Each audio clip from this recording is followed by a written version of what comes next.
RTP 96.5, a la conquista del mundo digital. Presenta sus nuevas instalaciones y tecnología de vanguardia. Renovamos nuestro compromiso de seguir brindando contenido útil y de la más alta calidad. Programas de opinión con referentes de la comunicación.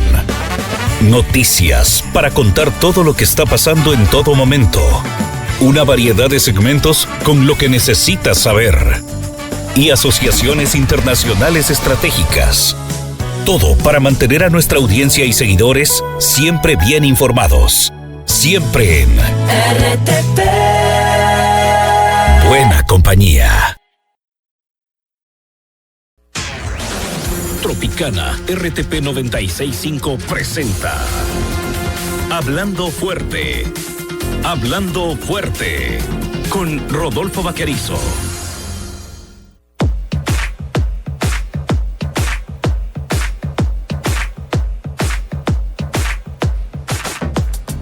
Buenos días. Como habrán notado, hoy día no hay bailecito ni nada porque no hay razón para hacerlo. Buenos días, una fórmula de educación, me la tengo que calar, porque de buenos los días no tienen nada en el Ecuador. Nada. Pero igual hay que decirles buenos días porque es de educación elemental. Si uno no dice buenos días es un patán de la última. Además, es decir buenos días es gratis, así que buenos días. Buenos días. Más que buenos días, yo lo que hago es agradecerles a ustedes la paciencia de sintonizarme. Gracias a quienes nos sintonizan a través de 96.5 MHz de la frecuencia modulada estéreo de RTP en Santa Elena de Guayas, 98.7 FM en la provincia de El Oro, quienes nos sintonizan a través del Real Audio, www.rtp.es, y quienes nos ven y nos escuchan a través de las redes sociales, como el canal de YouTube de RTP, el Facebook Live de RTP, el Facebook Live de su servidor Rodolfo Vaquerizo Blog, Instagram, Telegram, TikTok y todas las demás que ya... Erika me dijo que no hay más, o sea, le daré el indubio pro Erika. Ya. Mientras esperamos que se conecte nuestro invitado, le voy a explicar por qué, aunque creo que no necesita explicación, por qué decir que no hay por qué decir buenos días hoy día. 18 niños se murieron. 18 niños se murieron y resulta que en Diario Expreso, en la primera página, después de poner una cosa que es verdad, porque sí es verdad, y fue la gallina de los huevos de oro, fue. Hace rato dejó de ser, porque no les paga, pero fue la gallina de oro de las clínicas privadas. Ramiro González pasó de 4 o 20 o 50 derivaciones a miles de derivaciones. ¿Cuánta plata se llevó? ¿Y con quiénes repartió? Sería bueno pues que la Fiscalía del Estado lo investigue. Ahí la doctora Salazar, que está en Buenos Aires, ¿viste? Y no sé si tomando mate, un poco amargo, a lo mejor no le gusta lo amargo, ¿ya? Nunca investigó nada. Si a mí me van poniendo las cosas en su sitio, si a mí me van a usar como pretexto para decir que la doctora Salazar es el no va más de la Fiscalía, al lado del doctor Edmundo Durán Díaz no le atan ni los zapatos. ¿Sabe por qué? Porque el doctor Durán Díaz no escogía los casos, la señora Salazar sí. Y a mí no me van a usar como es que combatió a Correa. Primero, un fiscal general no tiene por qué combatir a nadie en particular. ¿Ya?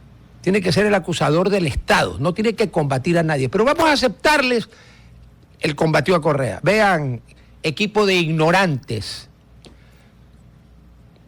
Antes de que comience, y durante la Segunda Guerra Mundial, hubo un individuo que se opuso a Hitler. Usted comprenderá que Correa al lado de Hitler es San Francisco de Asís, pues, ¿no? Aún asumiendo todo lo malo que los viscerales... Porque, a ver, a Correa hay que juzgarlo y la historia lo juzgará y pondrá en la balanza lo bueno y lo malo que hizo. Y ya la historia será la que determine qué pesa más. Yo tengo mi opinión personal, pero yo no soy la historia. Ya. Pero vamos a asumir que lo combatió porque Correa era... Bueno, no era Hitler, ¿no? Por si acaso. Ni remotamente. Bueno. Resulta que este hombre sí lo combatió a Hitler. Años. Era miembro del Partido Comunista Alemán. Terminó la guerra, pues entonces el que combatió a Hitler era un héroe. Resulta que este hijo de perra que combatió a Hitler llegó a ser primer ministro de la República Democrática Alemana, ese estado fantoche que tenía la Unión Soviética, era parte de lo que nosotros llamábamos la Alemania Oriental. fue el que construyó el muro de Berlín y el que dio la orden de disparar por la espalda a todo aquel que quisiera escalar el muro para cometer el enorme delito de pasar de Berlín Oriental a Berlín Occidental. No estaba robando, estafando, matando, violando, no. Quería huir del paraíso comunista, esa que los imbéciles, ¿ya?, como algunos editorialistas de algún periódico, hay dos, una que ya no escribe y uno que sigue escribiendo, añoran, por lo visto, a Joseph Stalin. ¿Ya?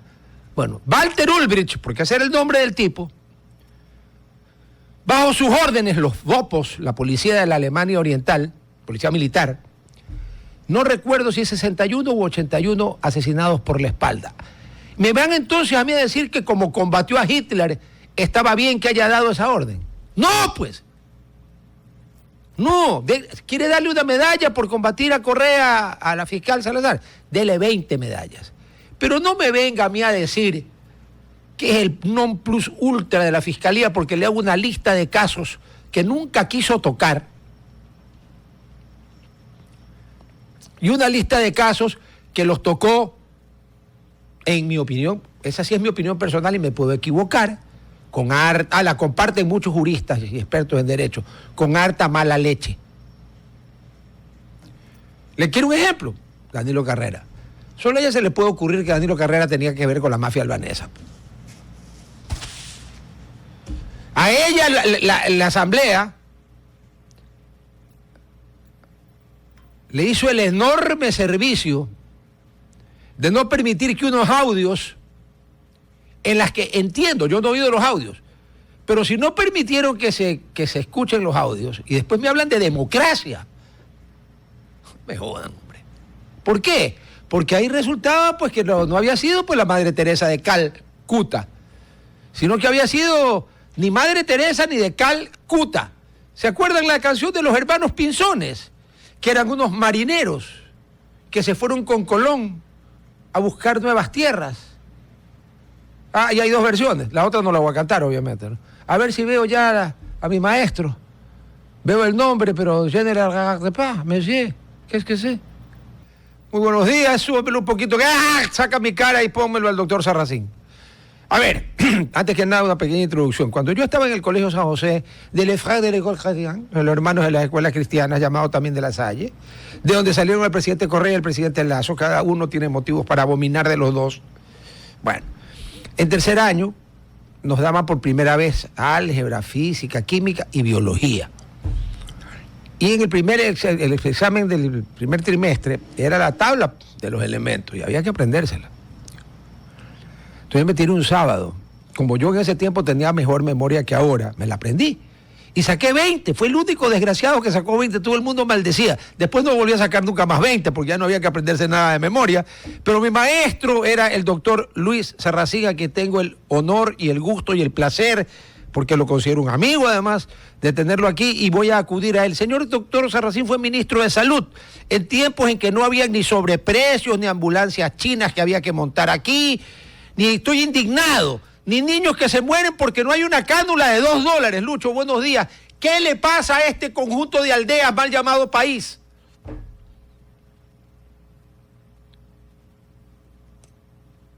No lo oigo. A ver, micrófono, ahí. Ya, ahí estamos. Perfecto. Bueno, encantado de verte. En realidad es una situación muy crítica esto de la muerte de los neonatos. Quisiera recordarte que del 20 al 24 en el Hospital Marco Vinicio de Nueva Loja fallecieron 138 neonatos. ¿Qué?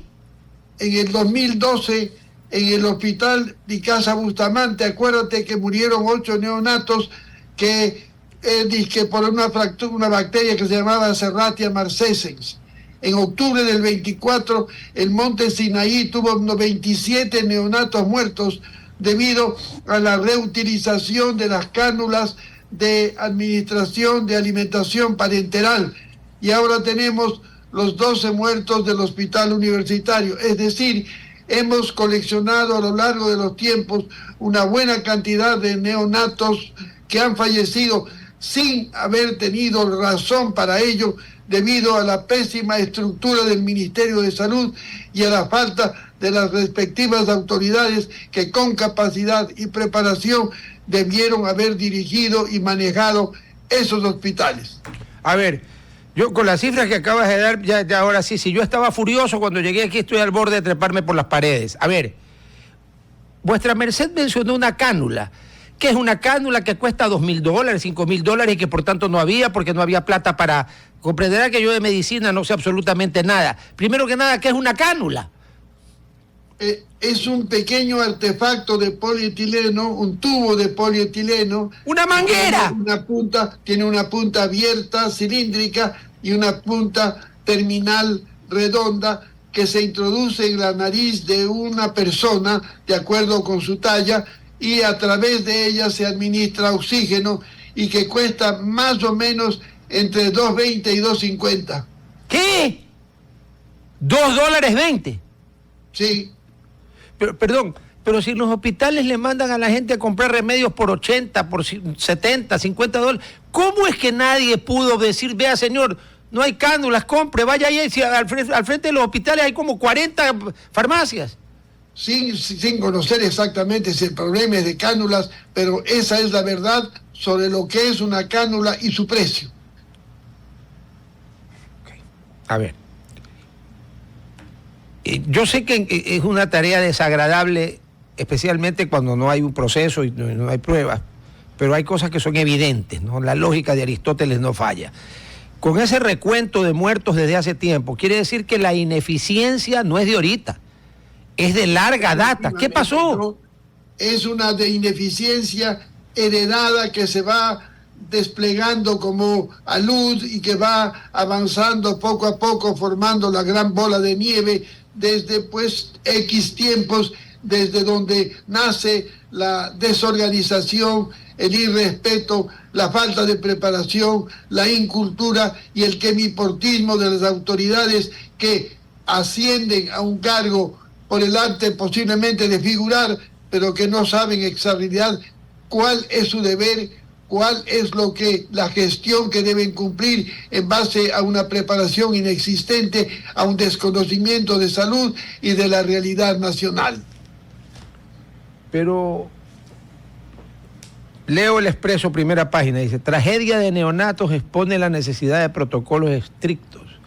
Despidos en el hospital son solo el primer paso, alertan especialistas y exigen voluntad política para optimizar infraestructura. Pero yo entiendo que el protocolo de que si a alguien hay que alimentarlo, un neonato, hay que alimentarlo por la vía nasal con la cánula que tú te la bondad de explicar, me imagino que ese protocolo debe de tener décadas pues, de funcionamiento, o lo inventaron ayer. No, pues un protocolo viejo y ya existente que simplemente debe ejecutarse.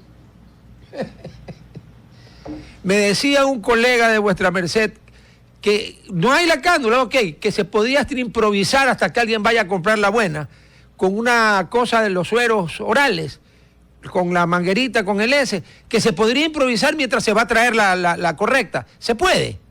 Sí se puede, es fácil, porque se trata ¡es fácil! de un material flexible que es fácil de adaptar. O sea, no solo que se puede, sino que es fácil. Y entonces, sí, exactamente. Perdón, yo pregunto, ¿y por qué no lo hicieron? Porque se supone que son médicos los que están allí, pues, y enfermeras, titulados. Se supone, efectivamente, pero hay una irresponsabilidad, una comodidad, un quemiportismo que ha invadido el quehacer de los profesionales en sus respectivos ámbitos de atención médica. A ver. Hasta donde yo me acuerdo, aquí en el Ecuador, para ser médico, primero había que cursar 6 años de medicina. 7 nos tocó a nosotros. Ya. A mi buen amigo, que fue el abanderado de mi promoción y que luego fue vicerrector de la Universidad Católica y que en paz descanse, Alfredo Escala Macaferri, él fue médico, luego hizo el internado y luego hizo la rural, ¿no es cierto? O sea, 6 años de universidad más internado y más rural, ¿cuántos son? 8 o 9. 8. Entonces, yo debo ser una persona extremadamente limitada, pero no entiendo cómo alguien que estudió 8 años, de los cuales 2 los practicó, porque tanto el internado como la rural es practicando, ¿cómo no se le ocurrió a nadie lo que acaba de decir, que es extremadamente fácil, con un plastubo ponerle. Quiere decir que estamos pariendo porquerías. Posiblemente es el resultado de todo un proceso de desintegración en la parte formativa que da pues esos resultados catastróficos.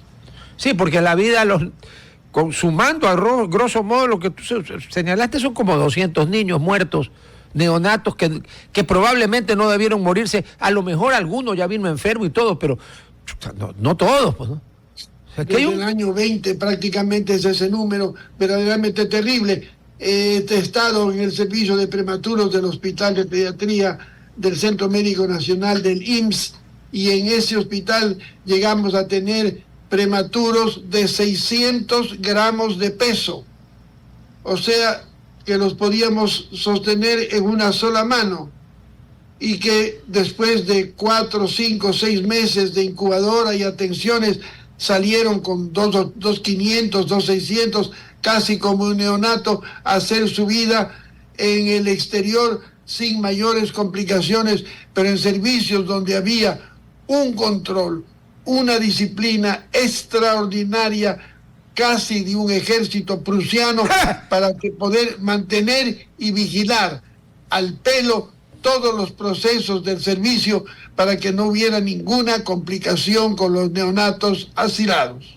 Perdón, ¿qué es el IMSS? Ahí sí me quedé en offside. Instituto Mexicano del Seguro Social. Nosotros le copiamos pues el IES al IMSS, solo que para variar hemos copiado mal, pues. Le copiamos el Código Civil a Chile, que a su vez lo hizo el señor Andrés Bello, que a su vez copió el Código Napoleónico. Le copiamos el Código del Trabajo a México desde 1938, un año antes de la Segunda Guerra Mundial.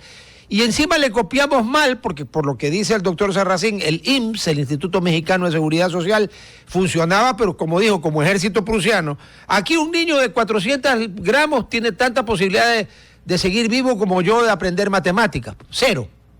Cero. Yo a duras penas, yo nunca entendí por qué A más B igual a C, jamás entendí. Aritmética sí sé, pero matemáticas no sé y no quiero saber. Yo no soy ingeniero, ni calculista, ni nada. Pero a ver, volvamos al tema.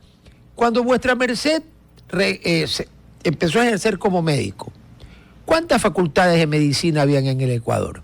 Más o menos. No es posible que yo me recuerde, pero ¿qué serían? 4 o 5. Contemos, la de la Estatal de Quito, la de Universidad Central del Ecuador, seguramente. La de Guayaquil, seguramente. ¿Qué año empezó vuestra merced a ejercer la medicina? 1963. O sea que ahí creo que empezaba la Universidad Católica de Guayaquil a existir. Efectivamente, sí. Recién los primeros pasos. Sí, y las clases se daban donde después era el colegio, ¿dónde era el colegio 20 de abril? Allá al lado de la iglesia de San José, en la calle Eloy Alfaro. Ahí fue el primer lugar donde funcionó, y no tenía facultad de medicina, por si acaso. Eso fue después. La Pontificia Universidad Católica del Ecuador, seguramente esa es más vieja, puede ser que haya tenido, ahí van 3. O sea que siendo generoso, 5. Posiblemente sí. O sea que salir graduado de médico en ese tiempo era, como dijo el chino, liang, bien jolilo, doctor. Efectivamente era una cosa de un sufrimiento espantoso y estrés en el cual estábamos sometidos, porque teníamos maestros de una preparación excelsa y de una exigencia, diríamos, casi criminal, puesto que los tenían boca abajo, y lo único que decían ellos: el estudiante solo puede estar en su casa estudiando y en la universidad rindiendo. No puede ir jamás a un cine, a una fiesta, a ningún lugar, porque su lugar como estudiante de medicina son los libros. Acaba de hacer una puntualización fundamental para mi segunda parte del programa con el señor doctor Sarracín. Su responsabilidad y su única actividad posible como estudiante de medicina son los libros, porque los médicos son los únicos profesionales que deciden. Si deciden mal, pueden matar a alguien. Claro, pueden matar a alguien si deciden mal.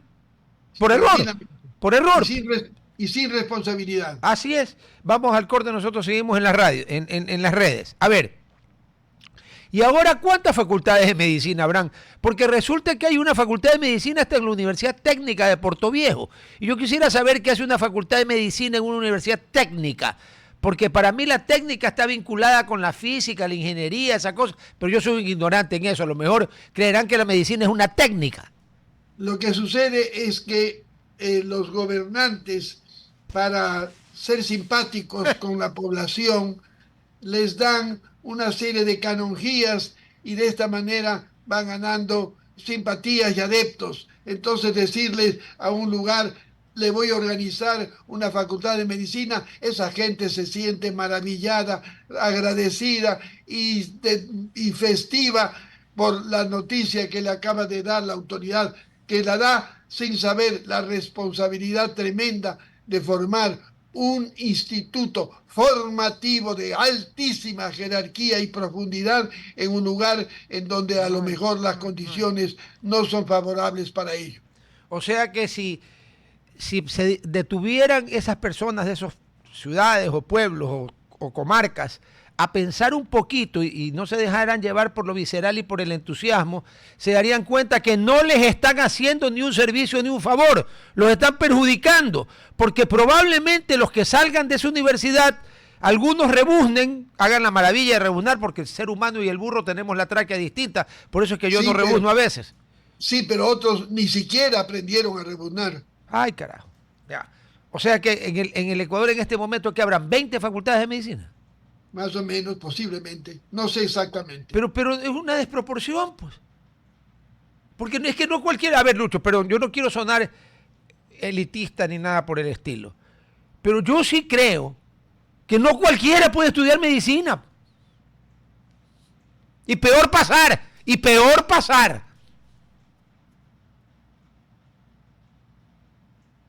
Nosotros, viendo hacia atrás, podíamos decir que cualquiera podía estudiar medicina si de verdad se entregaba al estudio y a lo que era su deber formativo.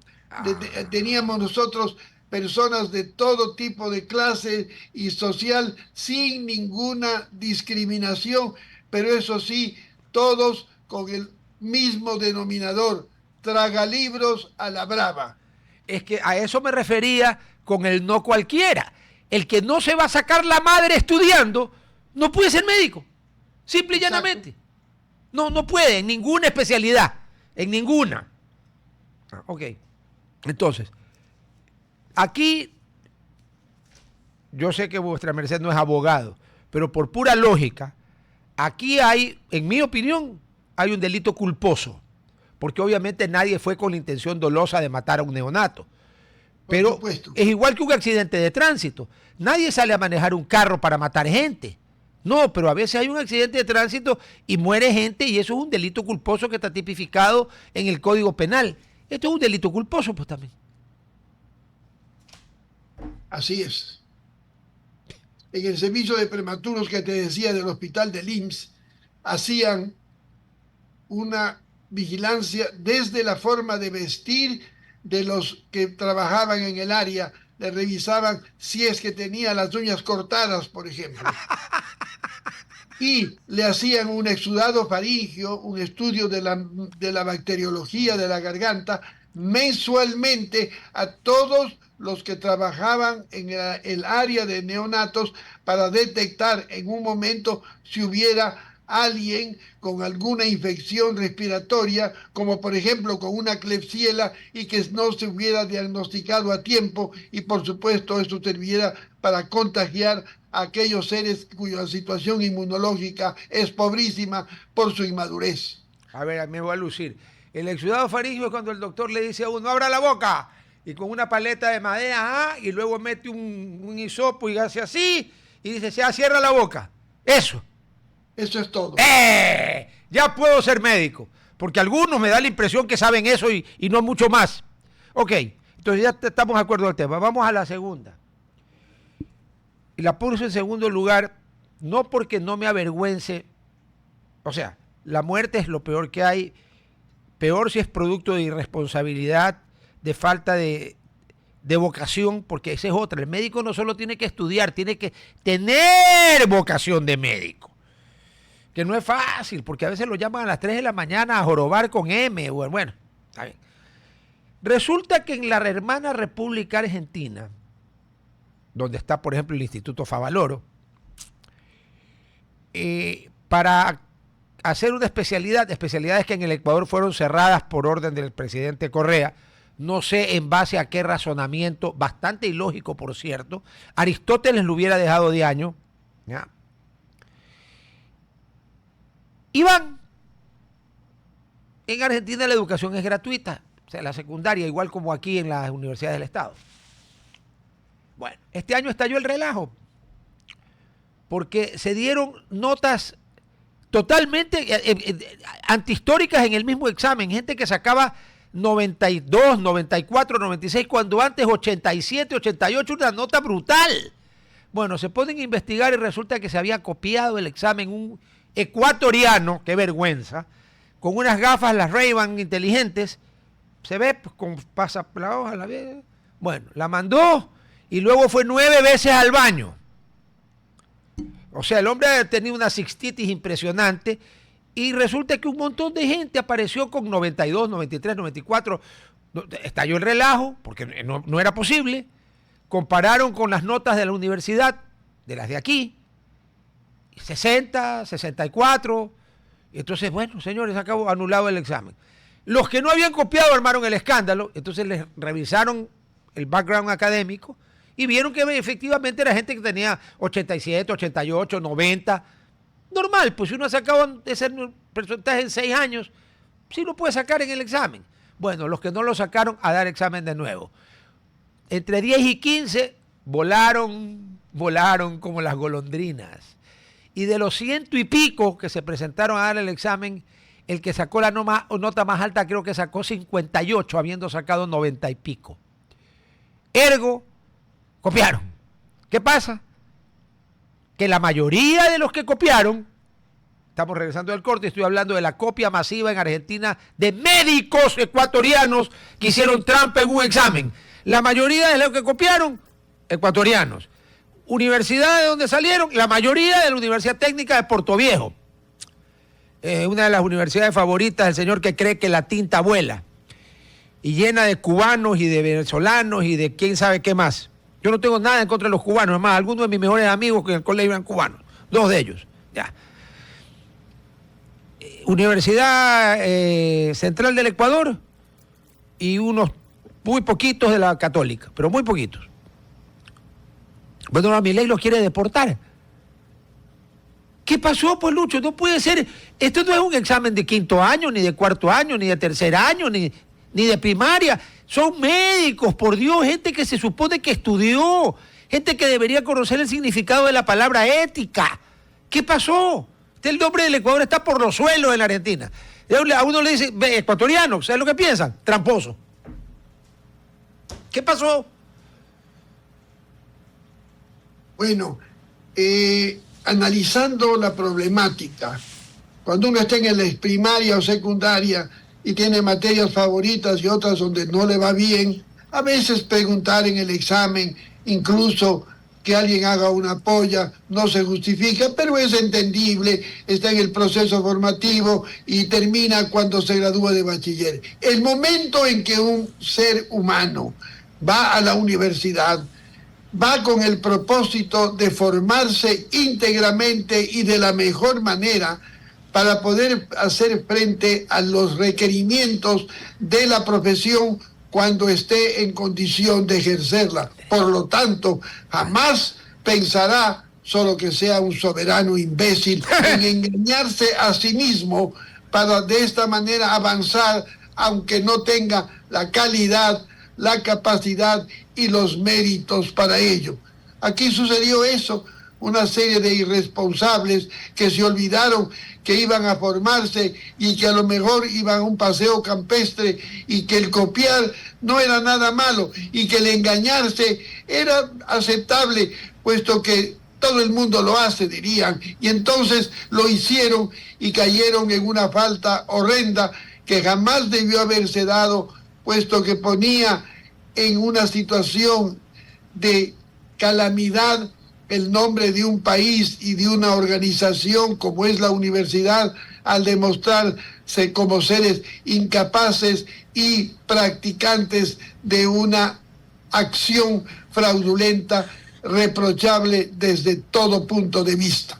Ahora yo pregunto, yo totalmente de acuerdo, que en el colegio que alguien copie está mal, pues en el colegio, ya, ok, pero ya, estos ni siquiera es que copiaron en la universidad, estos ya eran médicos, fueron a rendir un examen para, si lo pasaban, hacer lo que en Argentina llaman la residencia de 4 años, para luego optar a una especialidad.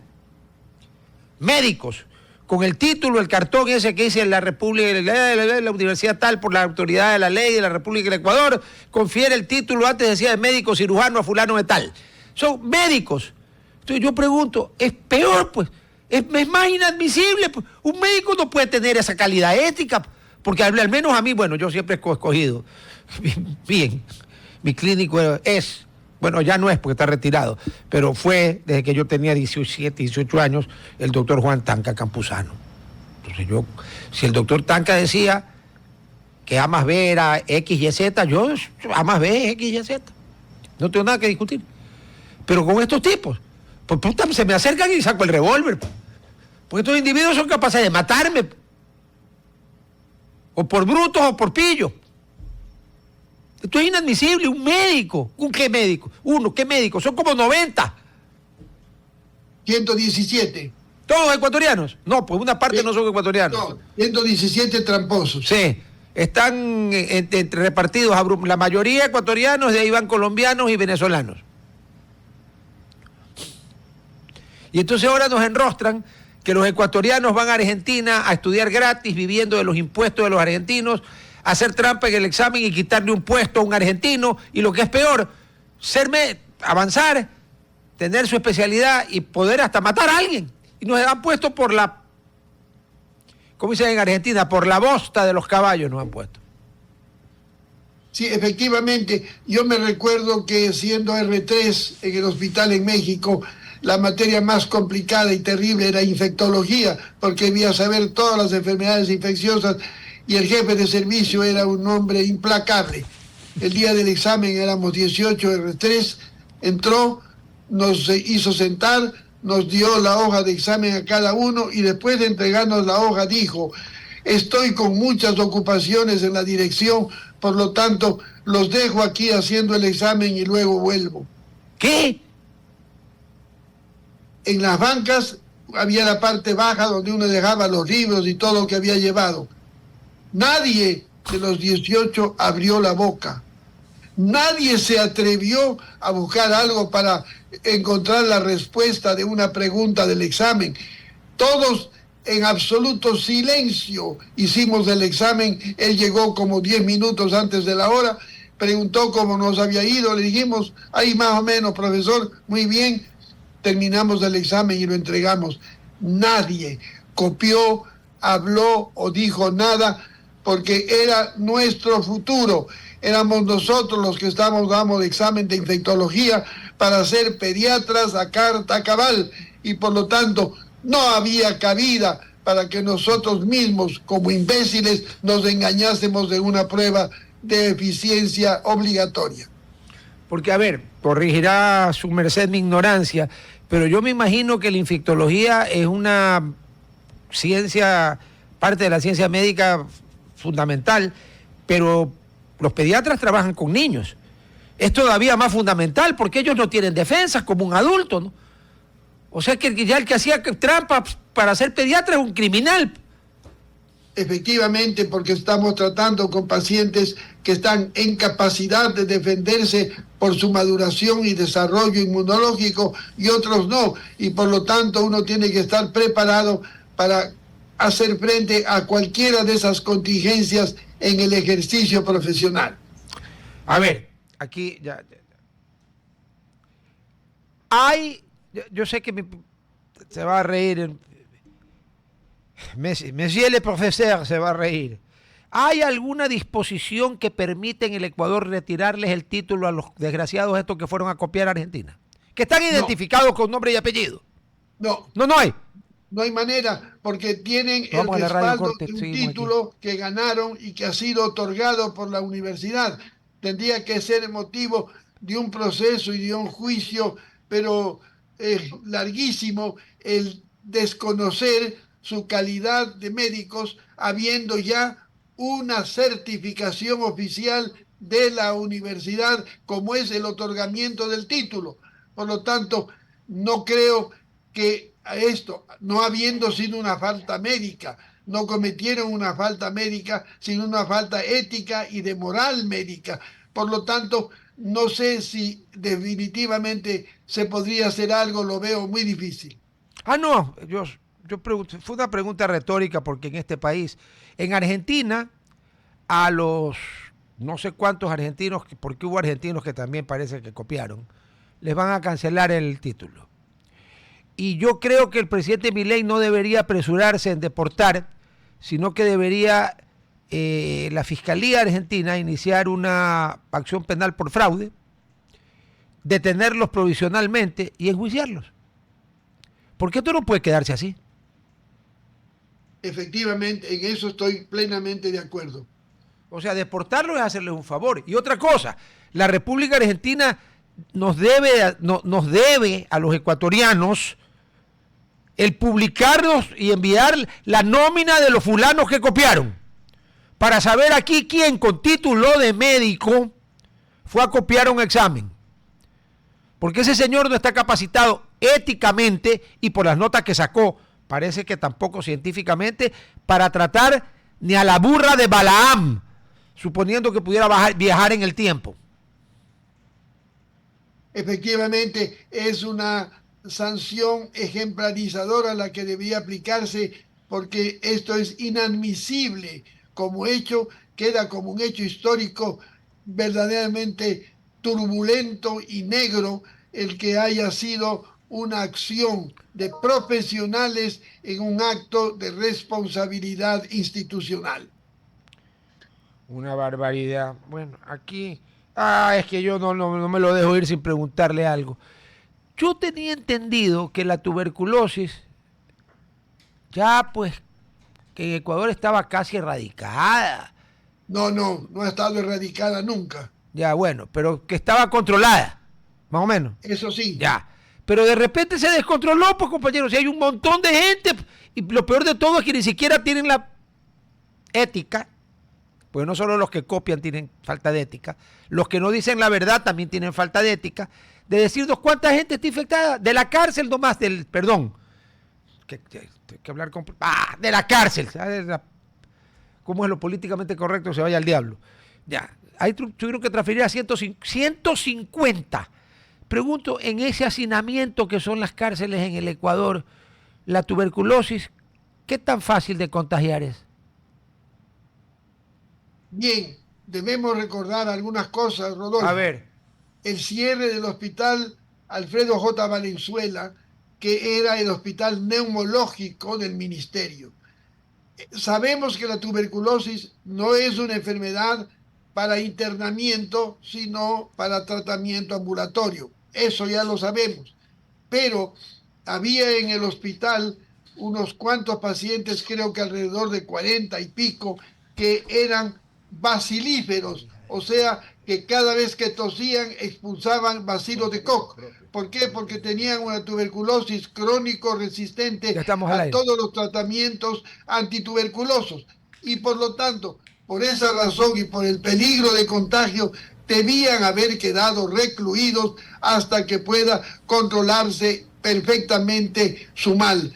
Y se los mandó a la calle con absoluta libertad al lugar de sus casas, de sus domicilios, de sus barrios, y se convirtieron en elementos contagiantes apenas llegaron allí.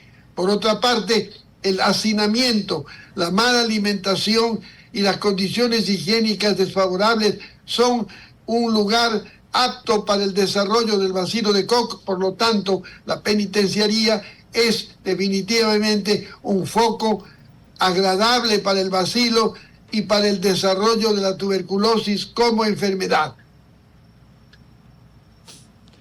O sea que en la lista de las casitas, por no decir la otra palabra, del que sabemos, así como yo le tengo una lista de aciertos, en la lista de errores le voy a añadir bien con bold letters, bien mayúsculas grandotas en imprenta, la cerrada del hospital neumológico, pues eso en mi opinión fue una barbaridad, una decisión tomada por un individuo que se graduó de economista. Por tanto, de medicina debe saber lo mismo o menos que yo. No fue, creo que fue una ministra de Lazo, me parece, o de Moreno. No, el Valenzuela lo cerraron en tiempo de Correa. No, lo cerraron posteriormente. Fue una ministra que cerró el hospital Valenzuela. ¿Vuestra merced está seguro? O sea, no se la saco entonces de la lista Correa. Sí, en este caso, solo en este caso lo podemos sacar de la lista. Bueno, entonces se la pongo al siguiente, le toca a Moreno. Porque los ministros... Sí, pero fue una ministra la que cerró el Valenzuela. Sí, no, el de tuberculosis. A ver, pero en última instancia, los ministros, que en Estados Unidos los llaman con propiedad secretarios, no pueden hacer lo que les da la gana. Ellos tienen que seguir los lineamientos que da el presidente de la República, y en una decisión tan importante como cerrar un hospital de una especialidad tan importante como la tuberculosis, o sea, le debió haber preguntado, pero bueno. Nosotros, yo como jefe provincial de salud del Guayas, gracias al apoyo de una comisaria espectacular, María Leonor Jiménez de Viteri, excepcional, presidenta de la Corte de Justicia. Hicimos la limpieza total por primera vez en la historia de la penitenciaría de Litoral e hicimos pruebas de tuberculosis a todos los enfermos, es decir, a todos los internos. Detectamos en esa época 47 pacientes que tenían positivo, los retiramos y los pusimos bajo tratamiento intensivo para curarlos antes de reintegrarlos para evitar que hubiera una diseminación de la enfermedad dentro de la penitenciaría. Eso fue en el año de 1982. A ver, aquí está, sí. Le reitero mis disculpas, monsieur le professeur. Dice, gracias a Gerhard, que es prusiano, que lo tengo aquí en la cabina. Dice, el Hospital Neumológico Alfredo J. Valenzuela en Guayaquil fue cerrado por el gobierno del presidente Lenín Moreno. Tiene usted razón. Mediante el acuerdo ministerial número 0259 del 23 de agosto del 2018. Según el Universo, la clausura se debió a problemas sanitarios, incluyendo mal manejo de desechos y falta de condiciones higiénico-sanitarias. Totalmente falso todo eso, por cuanto el hospital neumológico en el ranking de calificación de hospitales del Ministerio de Salud era el mejor hospital mantenido y asistido, porque sacó la calificación de 100 sobre 100 entre todos los hospitales del Ministerio de Salud de la época. Me quedé, como dirían algunos, es la primera vez que lo dejan con la boca abierta, Vaquerizo, ¿sí? 100 sobre 100. O sea, encima la bestia esa que cerró. El mejor calificado del Ministerio de Salud, y debe existir esa hoja histórica. Hay que buscarla. Ya la vamos a buscar. El mejor calificado. Yo quiero averiguar el nombre de la persona que ejerció el ministerio, porque esa persona, con el sexo que tenga o con el género con el que se identifique, yo creo que se identifica con ser una bestia. O sea, la voy a... Anótemela para la gabardina del viernes. 100 sobre 100 y lo cerró en base a mentiras. Ay, señor. Voy a decir una barbaridad. Mi querido Lucho, muchísimas gracias. Ha sido hasta, además, aprendí para variar. No deja de enseñarle cosas a uno. Mi querido Lucho, un abrazo. Todos los días se aprenden, Rodolfo, así no te preocupes. Todos los días aprendemos, todos nosotros, así es, porque somos ignorantes de base. Así es. Sabemos apenas un mínimo y el resto es aprendizaje. Sí, solo se termina de aprender el día que uno se muere. Mi querido Lucho, un abrazo, muchas gracias. Un abrazo, mi querido Rodolfo, encantado de haber estado contigo. Merci, monsieur. Sí, hoy día es mardi, monsieur.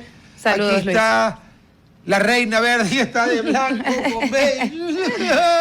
Estamos de blanco con beige. Pero bueno, así, hoy traemos buenas noticias. Porque la verdad es que creo que necesitamos. Exactamente. Yo estoy al borde de la histeria. Creo que tú y mucha gente, así que hoy vamos a hacer un programa que viene cargado de las buenas noticias de julio. Pero bueno, como sabrán, ya arrancamos nuestro pedacito verde de los martes y los jueves.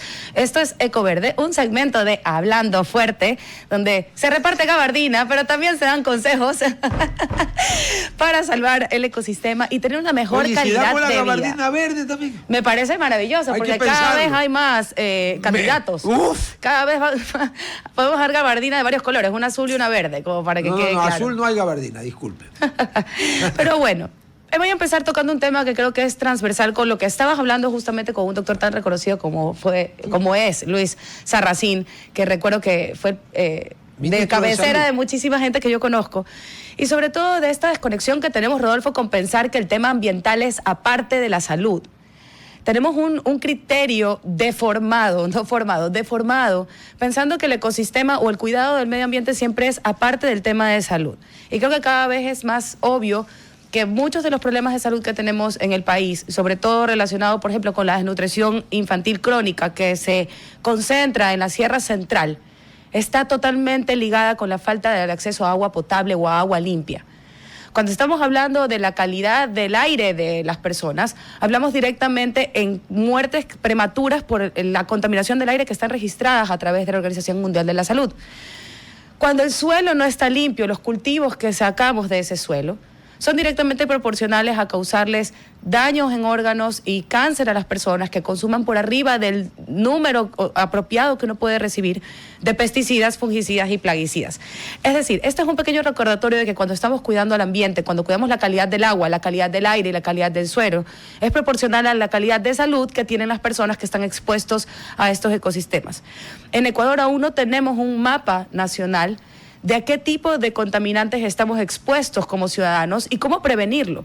Porque en realidad es tan sencillo como tener monitores nacionales de la calidad de agua en las tomas de muestras de agua y de la calidad de aire en lugares donde sabemos que hay una cantidad importante de la población que puede estar expuesta a estos elementos. Entonces, recordarles que la salud del ambiente es básicamente proporcional a la salud de su población. Al revés. La salud de la población es básicamente proporcional a la del ambiente. Correcto.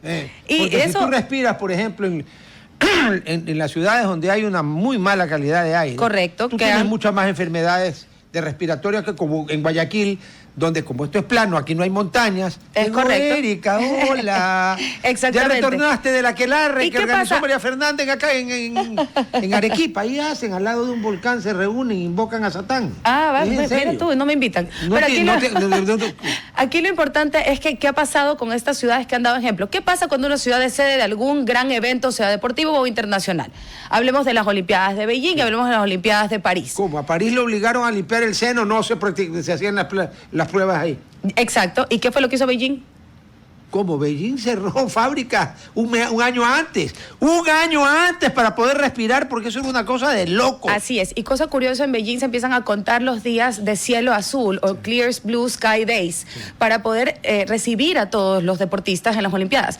Es decir, tanto China como Francia, dos países completamente distintos, invirtieron en que sus ciudades sean ciudades que podían acoger eventos deportivos como Olimpiadas. Es que si no lo hacían, si no pasaban, por supuesto. Chao. Y hoy la noticia que les traigo está tan relacionada con el tema de salud y les traigo a colación el ejemplo de Beijing y de París, porque la noticia de julio es que París cumple su promesa de regresarle el río Sena a los bañistas. En inglés es Sena, claro, perdón, Sena. Del río Sena a los bañistas de la ciudad de París. Esta promesa fue hecha en el año 1923.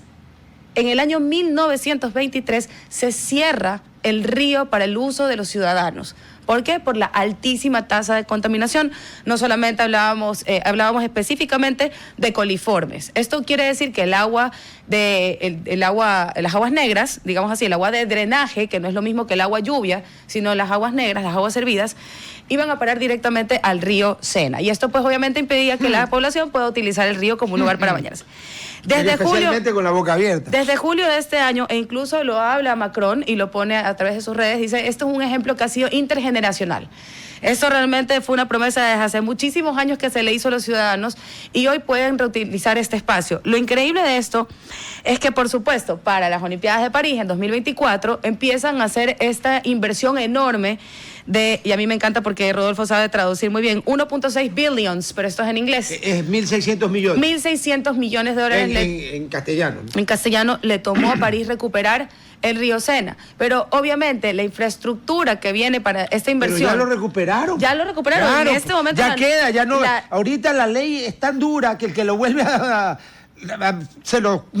ya te imaginas, es ¿no? correcto. Y muchos de los comentarios que me impresionan, porque sé que ya vamos a ir a la pausa, hablan de recuperar la ciudad. Entonces tienes personas de 51 años que se están volviendo a meter al río Sena y que dicen, soñé toda mi vida con volver a hacer esto y estoy regresando a mi niñez. De recuperar estas áreas de la ciudad. Y claro, por supuesto, París no se queda atrás, no solo conforme que recuperó el río, sino que armó toda una infraestructura bañista para poder disfrutarlo. Vamos al corte en la radio y seguimos en nuestras redes en RTP Ecuador. Bueno, seguimos acá y me encanta decir algo. Acaba de Sí. pasar en Noticias RTP Noticias, un pronunciamiento de la vocera del gobierno que dice que no hay escasez de cánulas en el hospital universitario. Ok. Como a mí no me consta, le voy a dar el beneficio de la duda, pero verá que le estoy dando el beneficio de la duda, porque voy a investigar y a preguntarle a médicos del hospital universitario si es verdad o no que no hay escasez de cánulas. Y les voy a garantizar el anonimato, porque obviamente donde lo quemo con el nombre, pues le caen con todo. Correcto. Ya. O sea que los niños se murieron porque ¿qué? Fue la voluntad de Dios, váyase al carajo. Ya, para mí no me busquen, ¿ah? Que ya tú te perdiste el principio del programa. No, estamos, el país entero está A a la mí que no me expectativa busquen. de los informes No, de tú todos no los viste, lados. espérate, Javier, para ver. espérate, Lucho Sarracín sabe lo que dijo, que desde el año 2000 ni sé cuánto hasta acá hay más de 200 neonatos muertos. Pero si solamente el sucumbido son 125 con este tipo de neumonía que se gesta en este tipo. Y claro, por supuesto que pueden existir las epidemias, lo comprendemos, pero de eso, a lo que estamos hablando en este momento, no tiene nada que ver. Pero una epidemia de una bacteria, a ver, una cosa es un virus como el maldito, que no lo vamos ni a mencionar, el del 2020, pero las bacterias, perdóname, las bacterias sí se pueden combatir con antibióticos. Hay pues. bacterias que se hacen muy resistentes, sobre todo en el Pero tema también de hay hospital. super antibióticos. Sí, o sea, mira. Pero ¿por qué se hacen super Lo primero que en los tenemos hospitales? lo primero Porque que los tenemos hospitales que son un descartar- asco, pues, a veces. Mira, Rodolfo, creo yo que lo primero que se tiene que descartar es que esto haya sido negligencia o falta de insumos. Luego de eso Es que podemos si- discutir. Perdón, es que las si otras falta de partes. insumos es negligencia. No, también puedes hacer negligencia con insumos. O sea, puedes tener No, insumos y yo ser sé, negligente y sí, hacer mal sí, las sí. cosas. Entonces hay que determinar eso de ahí para poder... Pero porque en todo caso, mi querida Andrea, en lo personal, aquí hay yo un montón de muertos, nadie dice que alguien tuvo la intención de matarlos, aquí no hay dolo, pero aquí hay culpa. No, y yo Eso en lo se llama personal- delito culposo. en lo personal delito creo que culposo. El sistema de salud debe entrar a estado de emergencia. El sistema de salud ecuatoriano debe entrar. Debió. Hace rato, pero ya ahorita más vale tarde que nunca, ¿no? Creo que debemos diagnosticar algunas cosas en estado de emergencia. Y Ahora, realmente... otra mala noticia, el fin de semana murió el... Turbay, Miguel Uribe, Uribe. Turbay Uribe, así es. Y bueno, ya no, tenía... Uribe Turbay. Uribe Turbay. Sí. El- Mira, esto es trágico. No, y la aparte- madre la mataron, porque la secuestraron y Así la es. mataron. Y su abuelo fue presidente, Claro, si mal no recuerdo. el presidente Así es. Julio César Turbay. Turbay, es correcto. Y a su madre la secuestran y la matan en la época de Pablo Escobar. Sí, claro. Y esto es solamente la punta del iceberg, porque, o sea, esto se repite a casi 2 años, De menos de Fernando un año y medio de Villavicencio. lo de Fernando Villavicencio. Somos países vecinos, representaban a la misma ala de derecha, por así decirlo. Y no sé Sí, si ¿sabes qué? leí bien Digámoslo los para que nadie comentarios se resienta. De no Sheinbaum izquierda del foro de Sao Paulo. y los comentarios que leí de Claudia Sheinbaum, que espero que estén ¿Qué dijo? exagerados, espero que estén erróneos, Yo no no leí creo qué que dijo. sea correcto.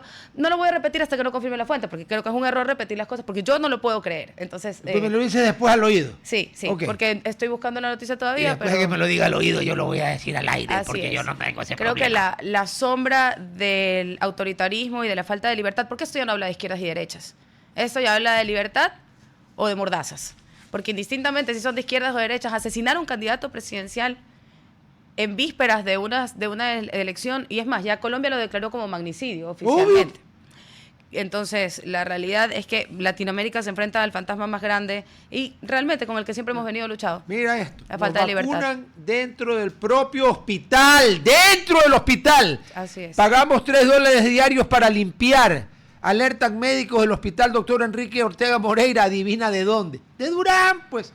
Si Durán ya debería ser parte ya no de la República del Ecuador, sino de parte del Estado fallido, controlado por los narcotraficantes que hay en el Ecuador, y mientras tanto estos 9 hijos de la grandísima República de Papúa siguen preguntándose si es que hay guerra. Y tienen suspendidas las medidas, con un agravante: la Corte no tiene plazo. O sea, si quiere la suspende 1 año, 2 años, 1 día, 3 días, 6 meses. Vea, presidente Noboa, no haga manifestaciones, coge estos 9 y llévelos a que sesionen en el Empalme, donde mataron a, ¿cuántos fueron? 17, 19. Playas. Que encima no eran. Ya. Después a Playas. Bueno, si es que quedan vivos en el Empalme, los lleva a Playas a los que queden vivos. Mataron 11. Por matar a 2 que salieron corriendo. Así Este fin de semana hay 5, 8, no sé cuántos. Y se preguntan si hay guerra. Pero ustedes son imbéciles, ciegos o qué. Muchas veces los poderes están totalmente desconectados de la realidad de la calle. Pues entonces llévenlos a la calle. Se acabó la Torre de Marfil. Tumbe esa mierda de edificio de la Corte y llévenlos a la calle. Porque perdónenme, la Constitución no puede bajo ningún concepto estar por encima de la realidad que viven los habitantes del país. No puede. Y la realidad que vivimos los habitantes del Ecuador no era la realidad cuando se inventaron el grupo de pendejos de asambleístas constituyentes de Montecristi, esta barbaridad intocable. Pero si lo dijimos, Rodolfo, no hay manera de salir de esto si no cambias la Constitución. La Constitución. Le voy a leer algo. Alguien que no me simpatiza mucho a mí, que sea el señor Anderson Boscán, pero que me simpatice o no, a que tenga información. Nómina de países donde el máximo tribunal de justicia puede ser enjuiciado políticamente por el Parlamento. ¿Ya? Estados Unidos de América es democrático.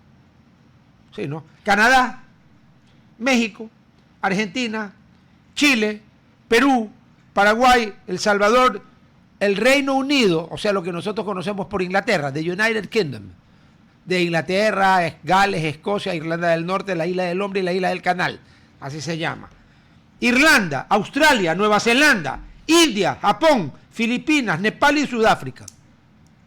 Y aquí un grupo de histéricos de miércoles, que hoy es martes, rasgándose las vestiduras. ¡Uy! Que cómo los van a enjuiciar políticamente. Me van a decir que la calidad de nuestro parlamento no es la calidad de los países que mencioné.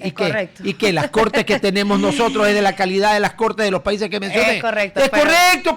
Entonces, si un grupo de imbéciles juzga a otro grupo de imbéciles, están en empate. Bueno, no sé si vamos de Guatemala a Guatemala. Pero bueno, regresamos del corte y seguimos. Problema, Andrea, lo que pasa es que no pueden ser irresponsables. Ellos son irresponsables. Totalmente de acuerdo, pero repito, y para cerrar el tema, Ecuador no va a salir de esto si no cambia su constitución. Estoy de acuerdo contigo. Regresemos a Ecoverde, y como les había contigo. prometido, tenemos buenas noticias. A ver, dame una. Vamos a respirar. La primera es la que estábamos hablando antes de ir al corte, que es que París vuelve a utilizar su río, su famoso río Sena. ¿Qué le pasa a Guayaquil? Guayaquil también tiene cuerpos de agua que ya no puede utilizar. Y recuerdo el American Park de tu tío abuelo, ¿right? Bisabuelo. Sí. Tío bisabuelo. A ver, un ratito. A mí no me suba la edad. Tan descaradamente, pues, ¿no? Perdón. Para que sea mi tío abuelo, yo tendría que tener 100 años o más. Sí. Me disculpo. Tuve un ataque, mira cómo se pone de risa, Marisela. No fue a propósito. No fue a propósito. Sí, es más inocente. Pero bueno, el guayaquileño de cepa sabe que en algún momento se pudo utilizar este brazo de mar. Salado. Sí, es mar purito, mar hermoso. Y ahora que tenemos acceso nosotros a estas fotos satelitales, ustedes pueden ver que este brazo del Pacífico que entra por la parte del Golfo de Guayaquil, en realidad está intacto más o menos hasta la altura de Puerto Azul. Claro. Ahí hay pocas camaroneras y muy separadas unas de otras, como para decir que se salen efectivamente los antibióticos y todos los químicos que se utilizan para tratar cuando hay un exceso de población en los camarones, porque los camaroneros que saben manejar bien poco o nada utilizan antibióticos, saben ya cuál es la capacidad de carga que tiene cierta cantidad de agua en cierto lugar, ¿ok? Y entre paréntesis, los camarones más caros producidos en Estados Unidos son unos camarones orgánicos que son los máximos en su calidad. No, ojo, en Estados Unidos, no son los camaronzotes que tenemos nosotros acá. Pero es una fábrica de camarones que ha logrado ni siquiera darles alimento, porque el ecosistema solito nutre todo el sistema. Ah, bueno, yo sí le iba a decir, ¿y de qué viven? no les dan antibióticos ya. ni alimento. Ya les voy a traer ese ejemplo para la próxima. Pero este brazo de mar que entra a Guayaquil, si ustedes se dan cuenta, está intacto hasta la entrada más o menos de la perimetral, pasando la zona de Vía La Costa. El problema es... Luego de eso y ingresa las a la descargas isla... que habían en la parte del suburbio oeste. A eso la iba yo. Trinitaria y todo Es eso. a la entrada de la isla Trinitaria, donde, y ojo, hay que decirlo, parte de la isla Trinitaria todavía conserva muchísimo de su mangle. Y yo creo que es gracias a la población mangle. afrodescendiente, por supuesto, todo eso es manglar. Es gracias a la población afrodescendiente que llegó desde Esmeraldas con esta costumbre también de vivir cerca del manglar, claro. y utilizar el cangrejo y la concha y la pesca como recurso. Entonces, tú vas entrando más a la ciudad y ya Se pasas volvió por la todo. isla Trinitaria y la calidad de esa agua que entra prístina al Golfo de Guayaquil, al brazo, se va destruyendo. Y no solamente por las cargas industriales, porque esas son mucho más fáciles de controlar. Ese tipo de contaminación se conoce como contaminación puntual. Tú puedes ir a la fuente y cerrar la fuente de contaminación porque es una.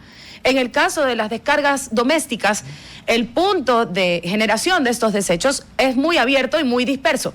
Por ende, cuando llega la primera lluvia, que pasa por otro sistema, que es el de drenaje o de aguas lluvias, ustedes ven en el piso, hay AALL.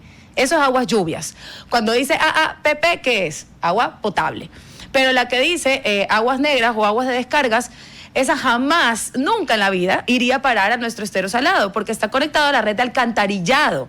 Va directamente a la planta de tratamiento Pero para es que ser hay zonas tratada. de Guayaquil por ahí que no están conectadas. No, sí están todas conectadas. ¿Cuál es el problema? Que la gente es cochina, ensucia las veredas y cuando llueve la lluvia, ¿qué hace? Limpia todo lo que está en la calle. Entonces, la persona que cambió aceite, que pintó el carro, que botó aceite en la vereda, que pintó con pintura en la calle, está dándole una carga enorme de metales pesados y de contaminantes a un cuerpo de agua que no tiene un proceso de autodepuración. El estero salado no es el río. El río tiene un flujo de agua constante que está fluyendo y por ende podemos descargar, que es lo que hace Guayaquil, las aguas negras en un punto del río Guayas. Y se supone que su ratio de autodepuración es 300 metros. Es decir, los 300 metros, si yo tomo una prueba ya no habría E. coli o metales pesados sí. Además que el río pero se E. coli. limpia pues 2 veces al día con la marea alta. Correcto, pero en el estero salado, Guayaquil no puede poner ni una gota de contaminante porque no hay manera de limpiarlo. Les regreso al ejemplo de París, porque París, al recuperar su río, que no solamente, y ellos lo dejan claro, no solamente fue por las Olimpiadas. Esto no fue como los Beijing. franceses son sabidos. Fue por las Olimpiadas, hombre. No solamente fue por las Olimpiadas, sino que su principal objetivo, como ellos dicen, fue poder llegar a julio de 2025 y recuperar la promesa. Bueno, Macron agradece el sueño que tuvo. Macron es un sinvergüenza, discúlpeme. Macron, no, a lo que voy, que me agrada, que habla de que esto es un esfuerzo intergeneracional. Y muchas veces la política latinoamericana peca de eso, ¿no? De que cambiamos de presidente. En una generación cambiamos 6, 7 veces. No, solo con cambiar de ministro, ya los procesos se quedan colgados, pues, ¿no? Entonces, hablamos de este esfuerzo en conjunto que fue hecho desde 1988 cuando prometen regresar a poder utilizar su río.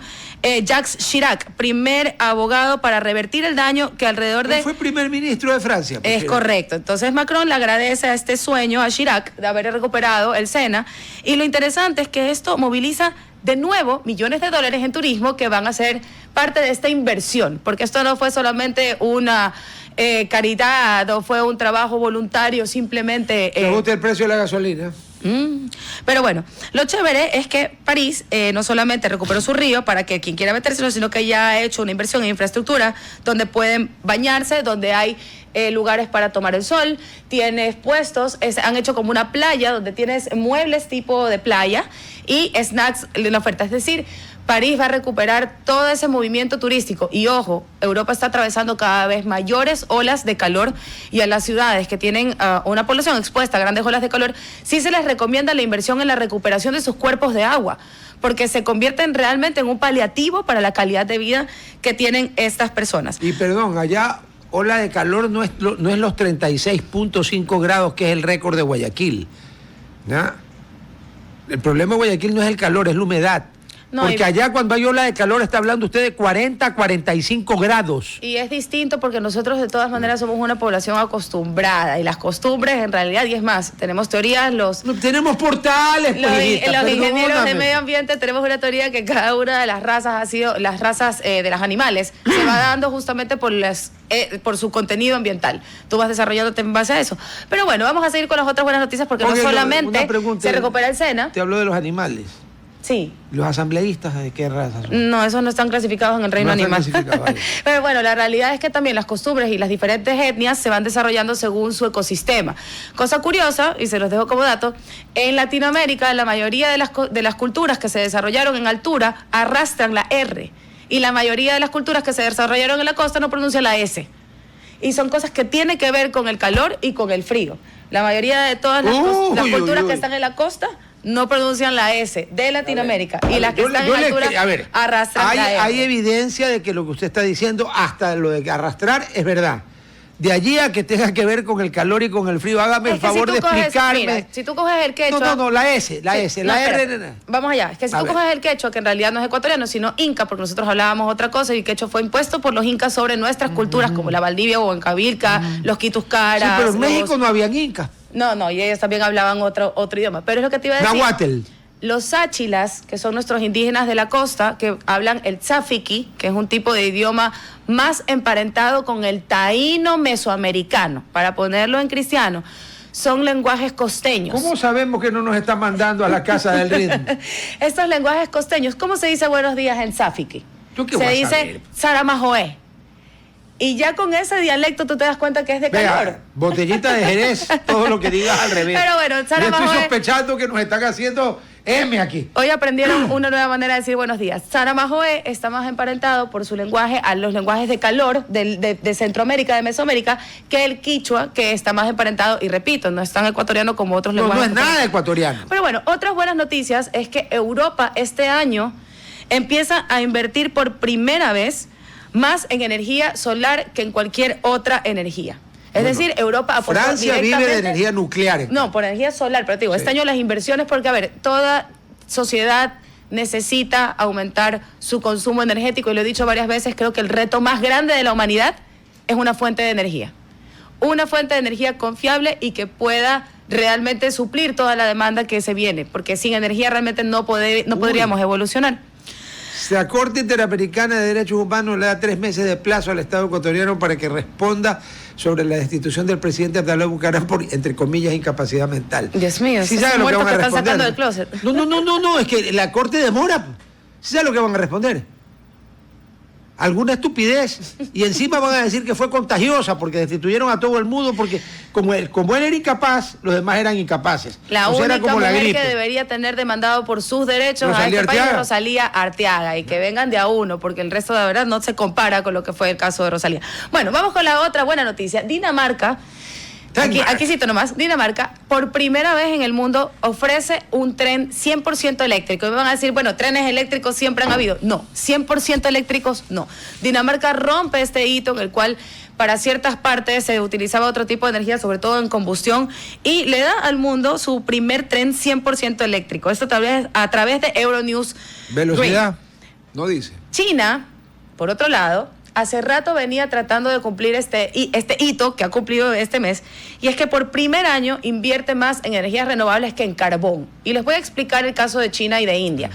El caso de China y India es especial porque son países, podríamos decir que China ya está desarrollado, pero igual le falta por desarrollar, e India es un país en vías de desarrollo. China está desarrollada la parte costera. Si usted se mete hacia adentro, sigue siendo un país en vías de desarrollo. Y verá que China es el cuarto país más grande del mundo. Correcto. India, que es el segundo, o el primero, digamos así, que compiten entre ellos. No, eso es población. Yo le hablé de área. Ah, ok.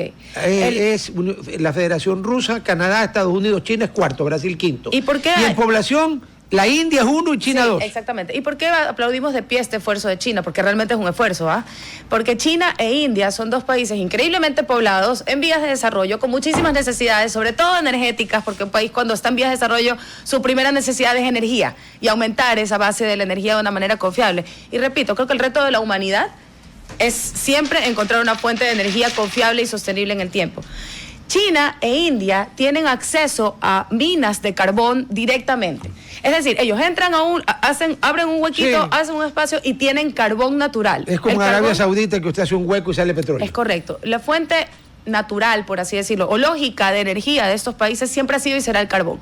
Este es el gran reto al que se enfrenta India, que tiene millones de familias en una pobreza extrema, cuya única fuente de energía es el carbón O la bosta de vaca. Exactamente, de elefante.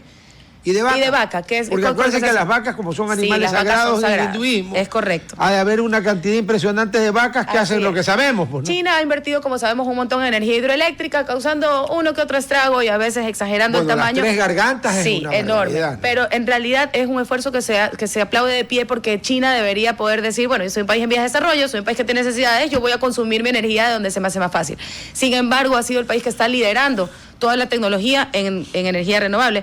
Y por último, para cerrar, porque ya sé que tienes, aquí No, yo no mismo, tengo. pues, Después la sí, consulesa me lanza un spell, un call. Suriname se convierte en el primer país amazónico en declararse completamente libre de malaria, según la Organización Mundial de la Salud. Esperemos que el resto de países de Latinoamérica sigamos su ejemplo.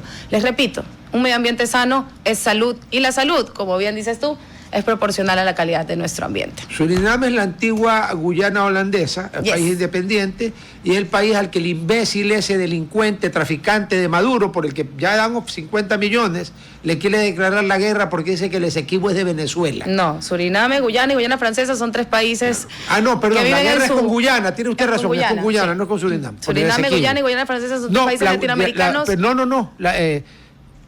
A ver, la Guayana británica ahora se llama Guyana y es un país independiente. Guyana, así es. La Guayana holandesa ahora se llama Surinam y es Surinam. un país independiente. Así es, pero la lo francesa que sí es era la francesa. Guayana francesa es un territorio de ultramar y los Oui, que monsieur. nacen allí son tan franceses como los que nacen en París. Y hablan francés. es O correcto. sea, no es colonia, Y es parte de Francia. Es una de las zonas mejores conservadas de la selva amazónica. Bueno, ahí quedaba la Isla del Diablo, nomás si quieren ir a conocer. Bueno, antes de irnos, y ya pues ya la presencia de la Reina Verde a uno lo calma un poco. Pues yo, verdad que empecé embalado, ¿no? Pero tenía razón. Sí, tenías razón. Mal que uno diga que uno tiene razón, ¿por qué? No, yo te estoy diciendo, sí tenías razón. No, lo que digo es que el uno dice, no, que usted dice que tiene razón. ¿Y qué quiere que diga? ¿Que soy un imbécil? A ver, descubre nuestro nuevo hotel, el número 10. Oro Verde en Porto Viejo. Convierte tu estadía en una estancia llena de confort, instalaciones modernas y diseños vanguardistas. Desde este mes de julio podrás visitar el nuevo restaurante Monte, alta cocina inspirada en las raíces de Manabí. Además podrás disfrutar cócteles y piqueos en Solera Rooftop, que te enamorará con su vista panorámica en el atardecer. Conoce más en oroverdeportoviejo.com. Oro Verde Porto Viejo, tu nuevo gran destino. Chicos, nos vemos conmigo mañana, con Madame el jueves. Nos vemos. Au revoir.